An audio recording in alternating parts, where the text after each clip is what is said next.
आज हम सीखने वाले हैं कोलेस्ट्रॉल के बारे में। So dear leaders, we about cholesterol. हम कोलेस्ट्रॉल को बारीकी से समझने वाले हैं। कोलेस्ट्रॉल का जड़ क्या है? अगर हमें किसी चीज का फंडामेंटल क्लियर हो गया, बेसिक क्लियर हो गया, कॉन्सेप्ट क्लियर हो गया, तो उस चीज पे हम क्या कर सकते हैं? सही तरीके से काम कर सकते हैं। लेकिन अगर आपका कॉन्सेप्ट क्लियर नहीं है, बेस लाइन ही क्लियर नहीं है, फंडामेंटली क्लियर नहीं है, तो आप कैसे कर पाओगे? आपके बॉडी में कोलेस्ट्रॉल बन रहा है, आप डॉक्टर के पास जा रहे हो, कोलेस्ट्रॉल की दवा खा रहे हो, लेकिन आपको पता ही नहीं कि कोलेस्ट्रॉल बन क्यों रहा है ना? कोलेस्ट्रॉल को कम करने के लिए दवा खा रहे हो, लेकिन कोलेस्ट्रॉल बन रहा है उसको आप कमी नहीं कर रहे हो। कोलेस्ट्रॉल को कम करने के लिए तो आप दवा खा रहे हो, है ना? मेडिसिन खा रहे हो, लेकिन फैक्ट्री तो चालू है ना कोलेस्ट्रॉल बनाने की, उस पर आपका कंट्रोल नहीं होगा तो आप कितने सालों तक दवा खाते रहोगे? सोचा है आपने? हम डॉक्टर के पास जाते हैं, डॉक्टर ने दवा दे दिया, है ना, कि कोलेस्ट्रॉल कम करने के लिए दवा दिया, और हमारे बॉडी में कोलेस्ट्रॉल बनने की फैक्ट्री चालू है। तो उस फैक्ट्री को कैसे हम कंट्रोल करें कि हमारे बॉडी में कोलेस्ट्रॉल नहीं बने, ये हमें जानना जरूरी है। तो सबसे पहले हमें ये जानना है कि कोलेस्ट्रॉल हमारे बॉडी में जो है, जिसे कोलेस्ट्रॉल आज की डेट में कहा जाता है, कोलेस्ट्रॉल बहुत बुरा है। बोला जाता है ना, कोलेस्ट्रॉल डॉक्टर के पास भी जाओ, बोलोगे आपका कोलेस्ट्रॉल बढ़ गया है। ना, आप ज्यादा तेल मसाला खाते हो क्या? ज्यादा लड्डू खा रहे हो क्या, है ना? तो डॉक्टर बोलता है। लेकिन क्या आपको पता है कि कोलेस्ट्रॉल, आपके बॉडी में कोलेस्ट्रॉल का क्या रोल है? कोलेस्ट्रॉल कितना इंपॉर्टेंट है? तो इसको हम समझते हैं कि हमारी बॉडी जो है ना 63 ट्रिलियन सेल से बनी हुई। एक एक स्टेप्स को आप क्या करिए ना, नोट डाउन करते जाइए, है ना? यहीं से जो है कि आप चीजों को क्या कर पाएंगे, समझ पाएंगे। तो नोटबुक और पेन साथ में लेकर के बैठिए और क्या करिए, समझिए और लिखते जाइए, है ना? हमारी बॉडी जो है 63 ट्रिलियन सेल से बनी हुई है। अब जो सेल्स की मेम्ब्रेन होती है, जो कोशिकाओं की परत होती है, ऊपर की जो परत होती है ना, वो कोलेस्ट्रॉल से ही बना होता है। तो कोलेस्ट्रॉल तो इम्पोर्टेंट है, यानी कि अगर कोलेस्ट्रॉल, हमारे सेल्स की परत जो है कि सेल्स का मेम्ब्रेन अगर कोलेस्ट्रॉल से बन रहा है, अगर हमारे बॉडी में कोलेस्ट्रॉल नहीं रहेगा तो सेल का मेम्ब्रेन नहीं बन पाएगा। सेल का मेम्ब्रेन नहीं बन पाएगा तो सेल्स जो है कि प्रॉपर तरीके से नहीं जो है कि बन पाएंगे, है ना? तो सेल्स के मेम्ब्रेन को बनाने के लिए भी कोलेस्ट्रॉल की जरूरत होती है। तो इसका मतलब कोलेस्ट्रॉल तो है, इंपॉर्टेंट है, लेकिन ये कोलेस्ट्रॉल क्यों हमें जो है कि क्या करने लगता है, उससे गड़बड़ क्यों होने लगती है, इसके बारे में हम समझने वाले हैं। तो पहला जो है ना, कोलेस्ट्रॉल बहुत इंपॉर्टेंट है आपकी बॉडी के लिए।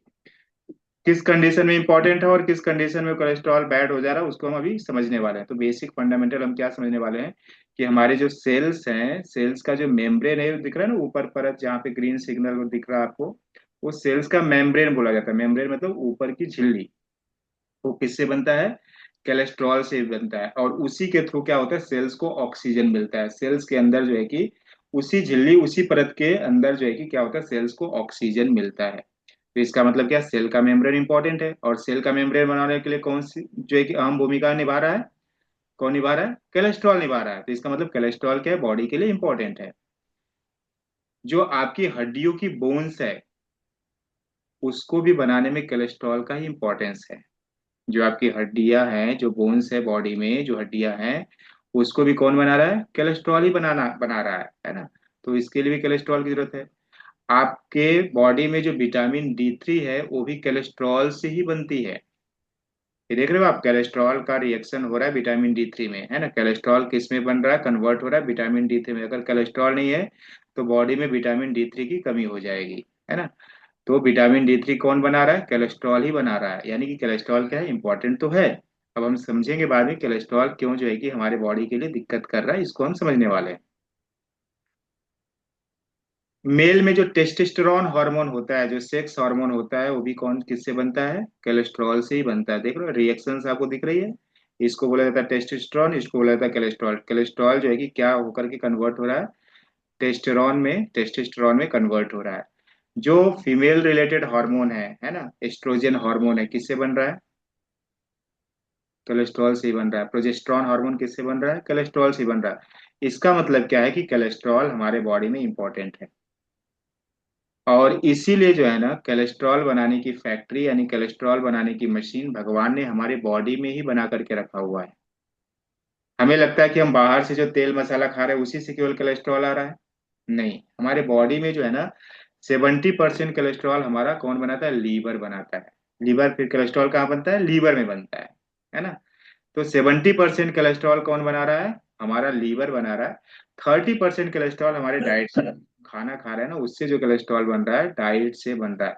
मतलब कोलेस्ट्रॉल इतना इंपॉर्टेंट है कि हमारे सेल के मेम्ब्रेन को बना रहा है, उससे विटामिन D3 जो है कि बन रही है, उससे जो है कि टेस्टोस्टेरोन हार्मोन बन रहा है, इससे एस्ट्रोजन हार्मोन बन रहा है, प्रोजेस्टेरोन हार्मोन बन रहा है।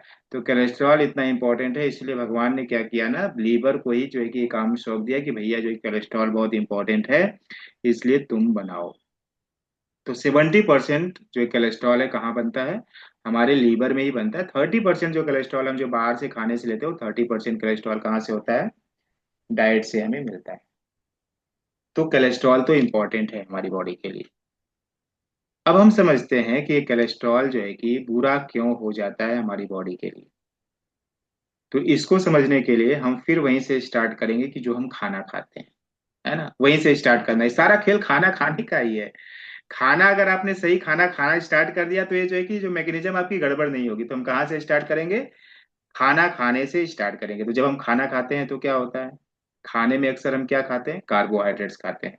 अगर खाने में प्रोटीन विटामिन मिनरल जो एक्चुअल जो है कि कंपोजिशन होना चाहिए अगर रहे, तो ये सारी गड़बड़ नहीं हो रही। लेकिन हमारे खाने में अधिकतर क्या होता है, कार्ब्स होता है, कार्बोहाइड्रेट्स होता है।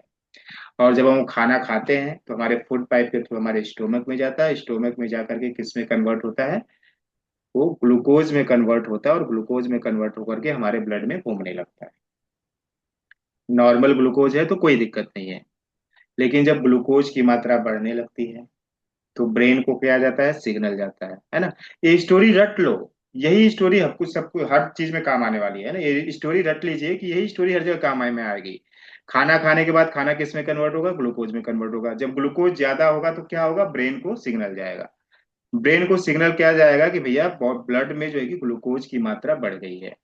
तो ब्रेन किसको सिग्नल देगा, पैनक्रियाज को सिग्नल देगा। पैनक्रियाज को क्या बोलेगा कि ग्लूकोज की मात्रा ब्लड में बढ़ी हुई है, आप उसको क्या करो, कम कर लो। कम कैसे करेगा वो, पैनक्रियाज क्या करेगा, बीटा सेल्स के माध्यम से इंसुलिन सिक्रेट करेगा। इंसुलिन क्या करेगा, वहां से ग्लूकोज को निकालेगा और सेल्स के पास लेकर के जाएगा। सेल्स के पास लेकर के जाएगा तो सेल्स के पास क्या होते हैं, रिसेप्टर्स होते हैं, गेट्स होते हैं।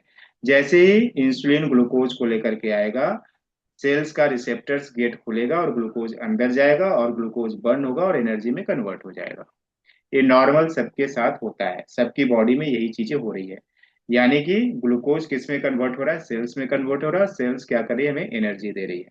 लेकिन अगर ये ग्लूकोज ज्यादा मात्रा में बनने लगेगा और सेल्स को एनर्जी की जरूरत नहीं रहेगी, क्या होगा, सेल्स को एनर्जी की जरूरत क्यों नहीं रहेगी, क्योंकि हमारी लाइफ स्टाइल वैसी हो गई है। हम खाना खा करके सो जाते हैं, तो हम कुछ करते नहीं है तो एनर्जी की जरूरत नहीं है। हम टीवी देखने लगते हैं तो वो एनर्जी की जरूरत नहीं है। यानी कि हम क्या है, हमारी लाइफ स्टाइल गड़बड़ हो गई है। तो लाइफ स्टाइल गड़बड़ होती है तो सेल्स को एनर्जी की जरूरत होती नहीं है। जब सेल्स को एनर्जी की जरूरत नहीं होती है तो सेल्स क्या बोल देता है इंसुलिन को कि भाई मैं अपना गेट नहीं खोलूंगा क्योंकि मुझे एनर्जी की जरूरत नहीं है, और वो गेट खोलता नहीं है। तो ये ग्लूकोज को क्या करती है, इंसुलिन लीवर में डंप कर देती है, लीवर में डाल देती है कि फ्यूचर में कभी एनर्जी की जरूरत पड़ेगी तो वहां से जो है कि उसका यूज होगा। लेकिन हो क्या रहा है कि हम, जो हमारी फैक्ट्री है ना खाना खाने की, वो जो है कि चालू ही है। हम दिन भर रात भर क्या कर रहे हैं, कार्ब्स ही ले रहे हैं, कार्बोहाइड्रेट। तो ग्लूकोज की मात्रा ज्यादा बढ़ने लगती है। जब ज्यादा बढ़ने लगती है तो इंसुलिन ज्यादा सिक्रिएट करना पड़ता है। और जब ज्यादा ग्लूकोज बनने लगता है, जब ज्यादा इंसुलिन होने लगता है, और क्या होता है कि एक ग्लूकोज को फैट में कन्वर्ट कर दिया जाता है। और ये फैट क्या होते हैं, आपके लीवर के चारों तरफ जो है कि इकट्ठा हो जाएंगे। इस सेल्स के जो है कि चारों तरफ इकट्ठा हो जाएंगे और रिसेप्टर्स को क्या कर देंगे, चोक कर देंगे, गेट को चोक कर देंगे। फिर क्या कर पाएगा, सेल्स अंदर ग्लूकोज को नहीं ले पाएगा। अब जब ये, इसको बोलते हैं इंसुलिन रेजिस्टेंस बोलते हैं। जब इंसुलिन रेजिस्टेंस की दिक्कत हो जाती है, यानी कि इंसुलिन की बात को नहीं सुनना, सेल्स क्या करता है, इंसुलिन की बात को नहीं सुनता, मतलब अपने गेट को नहीं खोलता है, ग्लूकोज अंदर नहीं ले पाता, तो ग्लूकोज की मात्रा क्या होती है, बॉडी में बढ़ने लगती है और इंसुलिन की मात्रा बढ़ने लगती है। जब ग्लूकोज की मात्रा बढ़ने लगेगी तो ग्लूकोज क्या होगा, अब क्या होगा, लीवर तो ऑलरेडी फुल है तो क्या होगा, फैट में कन्वर्ट होना स्टार्ट हो जाएगा। जब सेल्स के रिसेप्टर्स गेट बंद हो जाते हैं तो सेल्स को एनर्जी कहाँ से मिलेगी, तब सेल्स को एनर्जी नहीं मिलती है। तो भगवान ने क्या किया, आपकी बॉडी में ऐसी मैकेनिज्म दे करके रखा है कि कहीं एक मशीन फेल हो जाए तो दूसरी मशीन काम करना स्टार्ट कर। अब यहाँ से खेल स्टार्ट होता है कि वो क्या हो गया, इंसुलिन जो है कि अपना काम नहीं कर पा रही है। क्यों नहीं कर पा रही? क्योंकि इंसुलिन रेजिस्टेंस हो गया। तो सेल्स को अब एनर्जी नहीं मिल पा रही है। जब सेल्स को एनर्जी नहीं मिल पा रही है तो फिर क्या होता है, दूसरी मैकेनिज्म स्टार्ट हो जाती है। कौन सी मैकेनिज्म? लीवर अब अपना रोल प्ले करने लगता है। अब लीवर की बारी आ जाती है। लीवर क्या करता है, ट्राइग्लिसराइड बनाता है। ये जो ग्लूकोज है ना, ग्लूकोज को कन्वर्ट करता है फैटी एसिड में, और फैटी एसिड से क्या बनाता है, ट्राइग्लिसराइड बनाता है। ये ट्राइग्लिसराइड क्या है, कोलेस्ट्रॉल है। ट्राइग्लिसराइड क्या है, कोलेस्ट्रॉल का एक फॉर्म है। अब ये ट्राइग्लिसराइड खुद से ब्लड में मूव नहीं कर पाता है। ट्राइग्लिसराइड ऐसा फैट है जो खुद से ब्लड में मूव नहीं कर पाता है। तो उसके लिए क्या बनाना पड़ता है, वीएलडीएल बनाना पड़ता है। वीएलडीएल भी क्या है, कोलेस्ट्रॉल का ही फॉर्म है। वीएलडीएल मतलब होता है वेरी लो डेंसिटी लिपोप्रोटीन। अब ये वेरी लो डेंसिटी लिपोप्रोटीन में क्या किया जाता है, वो जो ट्राइग्लिसराइड को पैक करके आपके ब्लड में डाला जाता है। अब ये ट्राइग्लिसराइड क्या करता है, वीएलडीएल ट्राइग्लिसराइड को लेकर के जाता है ब्लड में, और जिस सेल्स को एनर्जी की जरूरत होती है उस सेल्स को क्या करता है, एनर्जी दे देता है, यानी कि ट्राइग्लिसराइड उसमें से निकल जाता है। बच क्या जाता है, वीएलडीएल माइनस ट्राइग्लिसराइड, अब बनता है LDL. VLDL minus triglyceride, VLDL से ट्राइग्लिसराइड जब निकल जाता है तो क्या बचता है, एलडीएल बचता है। उसको बोला जाता है लो डेंसिटी लिपोप्रोटीन। अब ये लो डेंसिटी लिपोप्रोटीन जो होता है यही कोलेस्ट्रॉल होता है, जो क्या होता है, आपके धमनियों में जाकर के चिपक जाता है। चिपकाव जो है कि कोलेस्ट्रॉल होता है, ये चिपकने वाला कोलेस्ट्रॉल होता है। ये जाकर के क्या होता है, आपके आर्टरीज में चिपक जाता है। अब क्या हो गया, लीवर तो पहले कोलेस्ट्रॉल बना रहा था। लीवर क्या बना रहा था, लीवर एचडीएल बना रहा था। जो 70% कोलेस्ट्रॉल जो बना रहा था ना लीवर, वो क्या बना रहा था, एचडीएल बना रहा था। एचडीएल क्या होते हैं, गुड कोलेस्ट्रॉल होते हैं। ये गुड कोलेस्ट्रॉल क्या करते हैं, एलडीएल को खींच करके जो है कि लेकर के आते हैं और लीवर में डाल देते हैं। लेकिन क्या हो गया, लीवर पे काम लोड ज्यादा बढ़ गया ना। लीवर तो एचडीएल बना रहा था और ट्राइग्लिसराइड कम मात्रा में बना रहा था। लेकिन अब क्या हो गया, जब सेल्स को एनर्जी नहीं मिल पा रही थी ग्लूकोज के फॉर्म में, तो लीवर को क्या हो गया, लोड बढ़ गया है ना, लीवर का अब काम बढ़ गया। तो वो क्या करना पड़ा, ट्राइग्लिसराइड ज्यादा बनाना स्टार्ट कर दिया और एचडीएल की मात्रा कम कर दिया उसने। काम ज्यादा दे दोगे तो क्या करेगा, कोई एक काम कर पाएगा, दूसरा काम नहीं कर पाएगा। तो उसने क्या किया भाई, जो है कि सेल्स को एनर्जी की जरूरत है, तो उसने क्या किया, ट्राइग्लिसराइड ज्यादा बनाना स्टार्ट कर दिया। जो एचडीएल था, जो गुड कोलेस्ट्रॉल आपकी बॉडी में बना रहा था, जो है कि लीवर पहले, उसकी मात्रा हो गई कम। जब उसकी मात्रा कम हो गई तो ये जो एलडीएल जाकर के चिपक जाता है आपकी धमनियों में, उसको खींच करके लेकर के नहीं आ पाता, क्योंकि एचडीएल क्या हो गया, कम हो गया, और ट्राइग्लिसराइड ज्यादा हो गया। ट्राइग्लिसराइड ज्यादा हो गया तो वीएलडीएल ज्यादा हो जाएगा। वीएलडीएल क्यों ज्यादा हो जाएगा, क्योंकि ट्राइग्लिसराइड को आपके ब्लड में लेकर के जाना पड़ेगा। जब आपके ब्लड में लेकर के जाना पड़ेगा तो जहां पे एनर्जी की जरूरत रहेगी, सेल्स को क्या हो जाएगी, एनर्जी मिल जाएगी। किससे, ट्राइग्लिसराइड से। ट्राइग्लिसराइड फिर फैटी एसिड में कन्वर्ट हो जाएगा, और फैटी एसिड से जो है कि अंदर जाकर के मैकेनिज्म जो है कि एनर्जी मिल जाएगी। तो वीएलडीएल माइनस ट्राइग्लिसराइड क्या होता है, एलडीएल होता है, लो डेंसिटी लिपोप्रोटीन कोलेस्ट्रॉल। ये वाले कोलेस्ट्रॉल जो कि खतरनाक होते हैं। ये क्या होते हैं, आपके जगह जगह पे जाकर के चिपकने लगते हैं। कहाँ पे चिपकने लगते हैं, जो आपकी ट्यूब है ना, जिसमें से ब्लड मूव हो रहा है, जिसमें से ब्लड मूव हो रहा है, जिसमें से ब्लड फ्लो हो रहा है, पूरे जो है कि सेल्स तक जा रहा है, हर एक सेल्स तक जो पहुंच रहा है, वहां पे क्या हो रहा है, ये एलडीएल जा जा करके उस ट्यूब में चिपकना स्टार्ट कर देता है। जब ट्यूब में चिपकना स्टार्ट कर देगा तो जो ट्यूब की नली है वो क्या होने लगेगी, पतली होना स्टार्ट हो जाएगी। ट्यूब में अगर आप अंदर से कुछ लीपा पोती करने लगोगे तो क्या होगा, वो अंदर से जो है कि उसकी नली जो है कि क्या हो गई, पतली हो जाएगी। और क्या हो जाएगा, वो नली जो खून की नली है वो क्या हो जाती है, सख्त हो जाती है। खून की नली क्या होती है, फ्लेक्सिबल होती है, लेकिन उस पे जो है कि अगर जाकर के चिपक गया ये क्या, कोलेस्ट्रॉल जाकर के चिपक गया तो वो सख्त हो जाती है, कड़ी हो जाती है। और उसका रास्ता भी क्या हो जाता है, पतला हो जाता है। उसमें से खून क्या होता है, प्रॉपर अमाउंट में फ्लो नहीं हो पाता है। इसीलिए जो है कि कोलेस्ट्रॉल क्या हो जाता है, अब खतरनाक हो जाता है, क्योंकि एलडीएल जा जा करके चिपक रहा है आपके जो है कि आर्टरीज में, वेन्स में, हर जगह जा करके चिपक रहा है। तो आपके बॉडी में प्रॉपर तरीके से अगर ब्लड नहीं फ्लो होगा तो प्रॉपर तरीके से सेल्स को ऑक्सीजन नहीं मिलेगा। सेल्स को ऑक्सीजन नहीं मिलेगा तो सेल्स वीक होना स्टार्ट हो जाएंगे। जब सेल्स वीक होना स्टार्ट हो जाएंगे तो सेल्स प्रॉपर तरीके से काम नहीं करेंगे। प्रॉपर तरीके से काम नहीं करेंगे तो आपको जो है कि अलग अलग रोग होने स्टार्ट हो जाएंगे। आपकी इम्यूनिटी कमजोर हो जाएगी।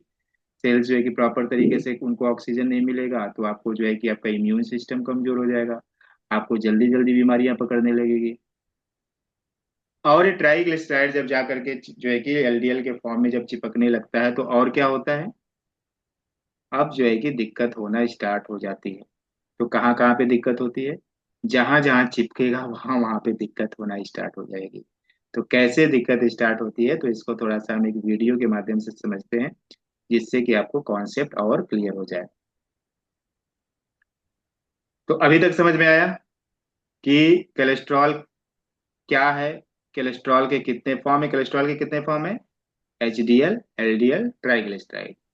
और वीएलडीएल क्या करता है, ट्राइग्लिसराइड को अंदर लेकर के जाता है ब्लड में। और वीएलडीएल से जब ट्राइग्लिसराइड निकलता है तो एलडीएल बचता है। ये एलडीएल वाले जो कोलेस्ट्रॉल होते हैं इसको बैड कोलेस्ट्रॉल बोला जाता है। ये जा करके आपके जो है कि खून की नली में चिपकना स्टार्ट कर देते हैं। अगर एचडीएल की मात्रा कम हो जाती है, क्यों कम हो जाती है, क्योंकि लीवर पे लोड जो है कि ज्यादा बढ़ जाता है तो ट्राइग्लिसराइड उसको ज्यादा बनाना पड़ता है, एचडीएल कम बनाना स्टार्ट कर देता है। तो ये जो एलडीएल है उसको क्या कर पाता है, रिमूव नहीं कर पाता है। तो एलडीएल क्या होते हैं, आपके बॉडी में लीवर के वेन्स में आर्टरीज में चिपकते हैं। अब हम इसको एक वीडियो के माध्यम से समझते हैं कि ये कोलेस्ट्रॉल किस तरीके से हमारे बॉडी को नुकसान करता है, कैसे अलग अलग बीमारियां लेकर के आता है। तो ऑलरेडी हमने वीडियो देखा हुआ है, लेकिन इस बार आप देखोगे तो और आपको क्लैरिटी हो जाएगी, क्योंकि आपने कोलेस्ट्रॉल का कॉन्सेप्ट समझ लिया। तो इसको जो है कि थोड़ा सा देखिए, है ना।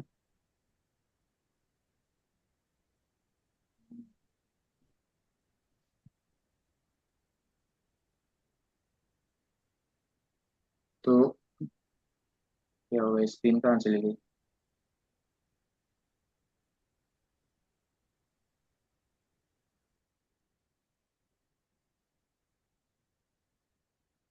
दिख रही है ना स्क्रीन। अभी दिख रही है यस क्या सर। होता है, आपका ब्लड पंप कर रहा है, ये क्या हुआ, हार्ट पंप कर रहा है ना। हार्ट पंप कर रहा है, हार्ट दिख रहा है, ऐसे ही हार्ट जो है कि पंप करता है आपकी बॉडी, हार्ट ऐसे ही चलता है ना। अब ये जो आपको दिख रहा है ना, यही है नली, है ना, वही ट्यूब है।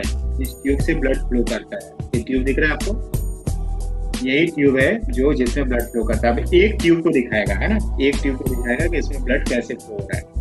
तो ये देखिए, इसमें जो व्हाइट व्हाइट जो है ना, जिसपे जो इस तरीके से रेसे रेसे दिख रहे हैं वो है व्हाइट ब्लड सेल्स। वो बैक्टीरिया को, वायरस को जो है कि किल करने का काम करता है। और जो लाल लाल जो दिख रहा है ना, वो है रेड ब्लड सेल।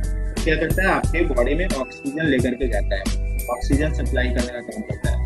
और ये जो पीला पीला जो घूम रहा है ना, इसको कोलेस्ट्रॉल बोलते हैं। आवाज और कम कर दो इसका। जो पीला पीला घूम रहा है उसको क्या बोलते हैं, कोलेस्ट्रॉल बोलते हैं। अभी देखो, ये वही एलडीएल कोलेस्ट्रॉल है जो चिपकना स्टार्ट कर दिया। अभी देखो धीरे धीरे चिपकेगा। और जब एक चिपकता है तो उसके पीछे सारे कोलेस्ट्रॉल जो है कि एक ही जगह पे चिपकना स्टार्ट कर देते हैं। जब ये चिपकेगा तो क्या हो गया, देखो खून की जो नली थी वो क्या हो गई, छोटी हो गई, चिपक गया ना, वहां से खून बराबर तरीके से पास नहीं हो पा रहा है। अभी जब खून प्रॉपर तरीके से पास नहीं होगा, क्यों, क्योंकि वहां पे एलडीएल चिपक गया ना, लो डेंसिटी कोलेस्ट्रॉल चिपक गया, लो डेंसिटी लिपोप्रोटीन कोलेस्ट्रॉल चिपक गया। तो जब वो चिपक गया तो रास्ता क्या हो गया, पतला हो गया। रास्ता पतला हो गया तो खून जो है कि प्रॉपर तरीके से फ्लो नहीं हो रहा है। जब खून प्रॉपर तरीके से फ्लो नहीं होगा तो प्रॉपर तरीके से आपको ऑक्सीजन नहीं मिलेगा, तो आपको क्या होगा, घबराहट होना स्टार्ट हो जाएगा, आपको पसीना आना स्टार्ट हो जाएगा, आपको चेस्ट में पेन होना स्टार्ट हो जाएगा। क्यों, क्योंकि वहां पे अब ऑक्सीजन नहीं मिल रहा है। जिस एरिया में ऑक्सीजन नहीं मिलेगी वहां पे क्या होगा, आपको दिक्कत होना स्टार्ट हो जाएगा। तो देखिए यहाँ पे जो है कि एक कोलेस्ट्रॉल क्या हो गया, आकर के जम गया। और फिर जो है कि रास्ता पतला हो गया। रास्ता पतला होने की वजह से खून बराबर तरीके से पास नहीं हो पा रहा है। अब आगे देखते हैं। अब यहाँ पे क्या होगा, ये देखो, ये जो है कि यहाँ पे क्या होगा, हार्ट पे नीले नीले क्या होगा, जहां जहाँ पे नीला नीला दिख रहा है ना, मतलब वहां पे प्रॉब्लम हो गया, वहां पे हार्ट जो है कि प्रॉपर फंक्शन नहीं कर रहा है। अब ऐसे केस में जब आपको चेस्ट पेन होगा, जब आपको घबराहट होगी, जब आप सांस प्रॉपर तरीके से नहीं ले पाएंगे, सांस लेने में आपको दिक्कत होगी, तो आप किसके पास जाएंगे, डॉक्टर के पास जाएंगे। डॉक्टर क्या करेगा, आपको बेड पे लेटा देगा। और फिर क्या करेगा, कुछ आपको टेस्ट करेगा। कौन सा टेस्ट करेगा, एंजियोग्राफी टेस्ट करेगा। एंजियोग्राफी टेस्ट में क्या पता चलता है कि आपके हार्ट में कितना ब्लॉकेज है। उस ब्लॉकेज, वो टेस्ट बताता है कितना ब्लॉकेज है, कितना परसेंटेज ऑफ ब्लॉकेज है, एंजियोग्राफी बताती है। और एंजियोप्लास्टी क्या करती है, उस जो नली में जहां पे ब्लॉकेज हुआ था उसमें एक स्ट्रेन डाल देती है। अब मान लो कि यहाँ पे जो है कि स्ट्रेन डाल देगी तो क्या होगा, वो नली क्या हो जाएगी, चौड़ी हो जाएगी। नली जब चौड़ी हो जाएगी तो खून क्या हो जाएगा, बराबर तरीके से पास होना स्टार्ट हो जाएगा। तो इसको कहा जाता है, ये भाग्यशाली लोग होते हैं जिनको पता चल जाता है कि मेरे हार्ट में कुछ तो गड़बड़ है, और डॉक्टर के पास जाते हैं और डॉक्टर क्या करता है, उनको बचा लेता है। भले ही 4 लाख 5 लाख रुपया लग जाता है, लेकिन जिंदगी क्या होती है, बच जाती है। लेकिन इसकी एक और कंडीशन होती है, उस कंडीशन को हम थोड़ा सा देख लेते हैं। जिसमें क्या होता है कि हार्ट है ना, हार्ट पंप कर रहा है। अब देखिए जो पीला पीला है ना, ये भी आपकी हार्ट बीट चल रही है, आवाज सुनाई दे रही है आपकी हार्ट बीट की। ऐसे ही चलता है, जब आप आईसीयू में रहते हैं तो ऐसे ही चलता है ना, जो मशीन लगाई जाती है ऐसे बीप करते रहती है। अब क्या हो रहा है कि ये जो पीला पीला दिख रहा है ना, ये कोलेस्ट्रॉल है जो जमा हुआ है। अभी कोलेस्ट्रॉल क्या होगा, अब इस पे क्या होगा, इस कोलेस्ट्रॉल जमा हो गया है, लेकिन ब्लड तो फ्लो होना चाहेगा ना, ब्लड रुकना चाहेगा कि अब कोई भी चीज जो है कि फ्लो हो रही है तो रुकना नहीं चाहेगी। तो इस पे क्या करती है, प्रेशर डालती है, किसके ऊपर, कोलेस्ट्रॉल के ऊपर। तो कोलेस्ट्रॉल के ऊपर जो पतली झिल्ली होती है वो क्या होती है, वो प्रेशर बार बार प्रेशर डालने से, बार बार प्रेशर डालने से, बार बार प्रेशर डालने से वो झिल्ली फट जाती है। और इसमें सबसे ज्यादा बदमाश कौन होता है, व्हाइट ब्लड सेल्स होता है। व्हाइट ब्लड सेल्स क्या करता है, ज्यादा प्रेशर डालता है, और उसकी वजह से क्या होती है, झिल्ली क्या हो जाती है, फट जाती है। अभी देखो ये चल रहा है आपका, अब यहाँ पे रैप्चर हो गया है ना, कोलेस्ट्रॉल क्या हो गया, फट गया। और जैसे ये फटता है क्या होता है, पूरा जो है कि आपके ट्यूब को ब्लॉक कर देगा। जैसे ही पूरा ट्यूब ब्लॉक कर देगा, अब क्या हो जाएगी, आपकी दिल की धड़कन रुक जाएगी, और इंसान क्या हो जाएगा, भगवान को प्यारा हो जाएगा। अब ये ऐसी कंडीशन होती है जिसमें पता ही नहीं चलता है। आप बढ़िया रात को खा पी करके सोए, पूरी पकवान घर में बना था, लोग बोले अरे तो भजिया उजिया बढ़िया खाया, चाय वाय पिया, और अचानक से जो कि गिर गया और खत्म हो गया। तो ये कौन सी कंडीशन है, यही वाली कंडीशन। ये क्या होते हैं, दुर्भाग्यशाली लोग होते हैं। रात में सोया तो सोया ही रह गया, उठा ही नहीं अगले दिन, है ना, सोया तो पूरा ही पूरी तरीके से सो गया। तो ये कौन से लोग होते हैं, दुर्भाग्यशाली लोग होते हैं जिनको पता ही नहीं चल पाता है। तो क्यों हुआ, जड़ क्या है, जड़ है खाना। हमारे खाने में क्या होना चाहिए था, प्रोटीन विटामिन मिनरल्स फाइबर्स और पानी प्रॉपर तरीके से होना चाहिए, जिसको कहा जाता है बैलेंस डाइट। तो अगर आपने बैलेंस डाइट लेना स्टार्ट कर दिया, अच्छा ये बैलेंस डाइट क्या बहुत ज्यादा रुपया लग रहा है आपको लेने के लिए। अगर आप एक स्पिरुलिना देखोगे ना तो उसमें से 100 टैबलेट मिलता है 380 रुपये में। यानी कि एक टैबलेट की कीमत है 3 रुपया 80 पैसा। 3 रुपया 80 पैसा। और अगर आपने दिन में 2 बार लिया तो कितना हो जाएगा, 2 8 16, 2 3 6 7 रुपया 60 पैसा, पूरा 8 रुपया भी नहीं हो रहा है। कितना हो रहा है, 7 रुपया 60 पैसा मात्र हो रहा है, पूरा 8 रुपये भी नहीं हो रहा है। तो अगर हम 8 रुपये भी नहीं खर्चा कर सकते, किसके ऊपर, अपनी बॉडी के ऊपर, अच्छी चीज खाने में, तो फिर डॉक्टर आपसे 5 लाख रुपया ले रहा है तो क्या बुरा कर रहा है, 8 लाख रुपए ले रहा है तो क्या बुरा कर रहा है, उसकी क्या गलती है बताओ। आप 8 रुपए नहीं खर्चा कर सकते तो डॉक्टर अगर आपके इस हरकत का, अगर आपसे पैसा ले रहा है तो क्या बुरा कर रहा है, उसको लेना चाहिए। उसको मालूम है कि आप जो है कि 8 रुपए नहीं खर्चा कर सकते, लेकिन यहाँ पे क्या है, 8 लाख रुपए खर्चा करोगे। डॉक्टर को पता है, खेल सब पता है उसको। और 8 लाख रुपया खर्चा करने से हो जाएगा क्या, वो तो हो जाएगा है ना, क्या करेगा, एंजियोप्लास्टी जो है कि 3 लाख 4 लाख 5 लाख रुपए में कर देगा, आपकी 8 लाख रुपए खर्चे हो जाएंगे। फिर क्या बोलेगा, आपको ढेर सारी दवाइयां देगा, और बोलेगा 3 महीने में दोबारा फिर से आना, क्योंकि फिर 8 रुपया तुम नहीं लगाओगे। फिर 3 महीने दोबारा फिर से आना चेक कराने के लिए, क्योंकि फिर 8 रुपये तुम नहीं लगाओगे, है ना। तो हर 3 3 महीने में, हर 6 6 महीने में आपका जो है कि बिल बनाते रहेगा, महीने का आपको 2 हजार 1,500 1,500 2,000 की दवाइयाँ आप खाते ही रहेंगे। और ये लाइफ टाइम आप दवाइयाँ खाते रहेंगे। इससे अच्छा क्या कर सकते हैं कि दिन में 2 बार जो है कि स्प्रूलिना आपने खा लिया तो आपको प्रोटीन विटामिन मिनरल्स पूरा मिल गया। इसीलिए ये सारी चीजें जो है ना बताई जा रही है कि आप जो है ना बिजनेस करो या मत करो, बिजनेस करना इंपॉर्टेंट नहीं है। सभी लोग डॉक्टर बनेंगे क्या, सभी लोग इंजीनियर बनेंगे क्या, सभी लोग पैसा कमाएंगे क्या? नहीं कमाएंगे ना। मान लो कि एक कॉलेज से 100 इंजीनियर निकलते हैं, क्या सभी लोग लाख रुपए वाले इंजीनियर बन जाते हैं क्या? कोई 10,000 वाला बनता है, कोई 8,000 वाला बनता है, कोई 20,000 वाला बनता है, कोई लाख वाला बनता है, कोई 4 लाख वाला बनता है। तो यहाँ पे जो सब लोग आ रहे हैं तो क्या सब लोग करोड़पति बनेंगे, सब लोग लखपति बनेंगे? लेकिन भैया मत बनो, बिजनेस मत करो, जहां पे हो आप खुश रहो, लेकिन अपने हेल्थ का तो ध्यान दे दो प्यारे। अपनी अपने शरीर की तो सुन लो। अब इतना समझाने के बाद भी अगर नहीं सुन रहे तो फिर डॉक्टर 8 लाख रुपया लेगा, 7 लाख लेगा, 6 लाख लेगा तो वो बुरा नहीं है। बुरे कौन है? हम ही हैं जो हम अपनी नहीं सुन रहे हैं। तो आज जो है ना देशराज सर को मौका लग रहा है कि नहीं मिल पाएगा।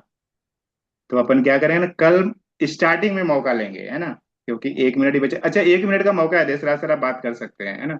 So wish you well. अभी देशराज सर क्या करेंगे, 1 मिनट के लिए बात